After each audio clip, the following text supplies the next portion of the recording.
ஒவ்வொரு நாட்டிலையும் சில பேய் கதைகள் பல நூறு வருஷங்களா சொல்லப்பட்டு வர்றது சகஜம்தான். அதுவும் ஜப்பான் நாட்டு பேய் கதைகளுக்கு யாராலையும் பயப்படாம இருக்க முடியாதுன்னு சொல்லலாம். அந்த மாதிரியான ஒரு பயங்கரமான பேய் கதையை தான் நாம இப்போ பார்க்க போறோம். இது ரொமானியா நாட்டுல சொல்லப்படுற மற்றும் நம்பப்படுற ஒரு பயங்கரமான பேய் கதைன்னு கூட சொல்லலாம். இத ஸ்ட்ரிகோய் அப்படின்னு சொல்றாங்க.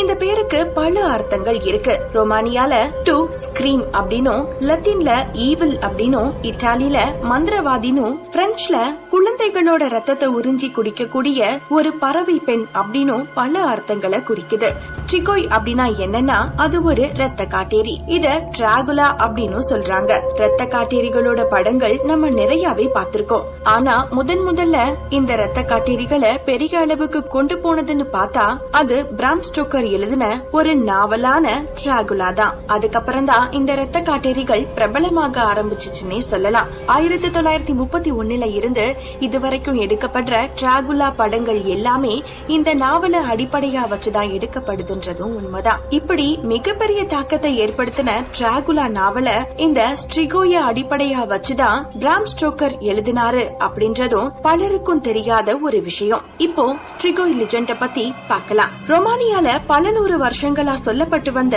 இந்த லிஜெண்ட் நைட்ல மட்டும்தான் வெளியே வந்து ரத்தத்தை குடிக்கும்னு சொல்லப்படுது. இந்த லிஜெண்ட 3 வகைகளா பிரிக்கிறாங்க. ஒன்னு, இவங்க பகல்ல மனித உருவத்திலையும் இரவு நேரங்கள்ல தங்களோட உண்மையான உருவத்துக்கும் மாறக்கூடியவங்க. 2, இறந்து போனவங்க இரவு நேரங்கள்ல அவங்க புதைக்கப்பட்ட இடங்கள்ல இருந்து எழுந்து வந்து ஸ்ட்ரிகோயா மாறக்கூடியவங்க. 3வது, நினைச்ச நேரத்துல நினைச்ச உருவத்துக்கு மாறக்கூடியவங்க. இதுல 3வதா சொல்லப்படுற இந்த ஸ்ட்ரிகோய் தான் ரொம்ப ஆபத்தானதுன்னு சொல்லப்படுது. இந்த வகையான ரத்த காட்டேரிகள்ட்ட இருந்து தங்களை பாதுகாக்க பூண்டுகளையும் பல வாசனை பொருட்களையும் பயன்படுத்துறாங்க. இந்த ஸ்ட்ரிகோயோட உருவம் பயன்படுத்தக்கூடியதாவும் கைகள்ல நீண்ட நகங்களை கொண்டதாவும் இருக்குமா. ரொமானியா நாட்டுல ஒவ்வொரு ஆண்டோட நவம்பர் 30ஆம் தேதி செயின்ட் ஆண்ட்ரூஸ் டேவை கொண்டாடுறாங்க. அந்த தேதியில இருந்து ரொமானியால குளிர்காலம் ஆரம்பமாகும். இந்த நாட்களோட இரவு நேரத்துல தான் அதிக அளவிலான ஸ்ட்ரிகோய்ஸ் வெளியே வர ஆரம்பிக்குமா. அதுக்கும் காரணம் சொல்லப்படுது. அது என்னன்னா இந்த குளிர்காலங்கள்ல இந்த ஸ்ட்ரிகோய்ஸ்குள்ள சண்டைகள் வருமா. செயின்ட் ஆண்ட்ரூஸ் டேல நடப்பதா சொல்லப்படுற இந்த சண்டை எதுக்குன்னா எந்த ஸ்ட்ரிகோய்ஸ் அந்த பகுதியில வாழ்ற மக்களுக்கு அதிகப்படியான தொல்லைகளையும் ஆபத்துகளையும் கொடுக்குதோ அந்த ஸ்ட்ரிகோய்ஸ் தான் அடுத்த ஒரு வருஷத்துக்கு அந்த பகுதியில இருக்கணுமா. அதனாலதான் இந்த ஸ்ட்ரிகோய்ஸ் ஒரு இடத்துல நுழைய போகுது அப்படின்னா அதுக்கான முன்னெச்சரிக்கையா பல அசம்பாவிதங்களும் நடக்கும்னு சொல்றாங்க. அது என்னன்னா பல மக்களும் திடீர்னு மர்ம நோயால இருந்து போவாங்களாம். அது மட்டும் இல்லாம எதிர்பாராத நேரத்துல திடீர் வறட்சி இல்லனா திடீர் வெள்ளப்பெருக்கு ஏற்படுமா. அது மட்டும் இல்லாம இந்த ஸ்ட்ரிகோய்ஸ எப்படி கண்டுபிடிக்கணும், அத எப்படி அழிக்கணும்னு பல விஷயங்களையும் சொல்றாங்க இந்த ரொமானிய மக்கள். ஒருத்தர் ஸ்ட்ரிகோய் தான் அப்படின்னு கண்டுபிடிக்கிறது எப்படின்னு பார்த்தா கிறிஸ்டின்ஸ்ல எல்லாருமே ஞானஸ்தானம் எடுப்பாங்க. அந்த மாதிரி ஞானஸ்தானம் எடுக்கப்படாத குழந்தைகள் ஸ்ட்ரிகோயா மாறுவதற்கான வாய்ப்புகள் அதிகம் இருக்குன்னு நம்பப்படுது. அது மட்டும் இல்ல, நவம்பர் 30ஆம் தேதி இரவு நேரத்துல வெளியே போறவங்க எல்லாருமே கண்டிப்பா ஸ்ட்ரிகோயா தான் இருப்பாங்கன்னு சொல்லப்படுது. அதுக்கப்புறம் ஒருத்தர் இயற்கை முறையில மரணம் அடையாம ஆக்சிடென்ட் நோய் தாக்கத்துல இறந்து போனாங்கன்னா அவங்களும் ஸ்ட்ரிகோயா மாறக்கூடியவங்கன்னு சொல்றாங்க.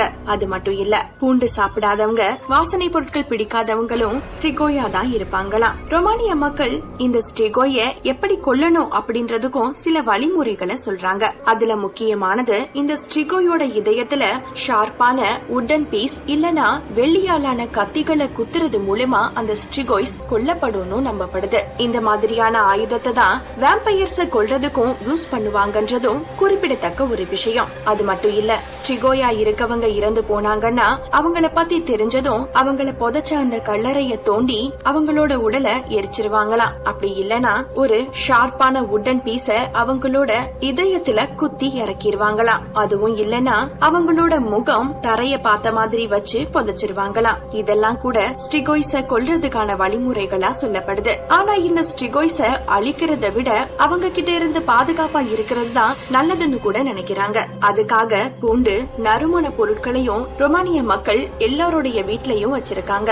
அதுவும் நவம்பர் 30ஆம் தேதி ரொம்பவே கவனத்தோட இருப்பாங்களாம் ரொமானிய மக்கள். இதையெல்லாம் இன்னுமா நம்பிட்டு இருக்காங்க அப்படின்னு கேட்டா ஆமான்னு தான் சொல்லணும். இன்னமும் இந்த வேம்பயர்ஸ பத்தி, அதாவது ரத்த காட்டேரிகள் பத்தின பயங்கள் ரொமானிய மக்கள் கிட்ட பரவலாவே இருக்குன்னு இருக்குன்னு தான் சொல்லணும். அந்த பயத்தை அதிகப்படுத்துற விதமா பல செயல்களும் அங்க நடந்திருக்கு. அது 2003 நடந்து பெரிய செய்தியா பேசப்பட்டுச்சுன்னு சொல்லலாம். அது என்னன்னா 2003 வருஷம் கிறிஸ்துமஸ்க்கு முன்னாடி பெட்ரோ டோமா அப்படின்ற 76 வயது முதியவர் இறந்து போயிருக்காரு. அவரை புதைச்சிட்டாங்க.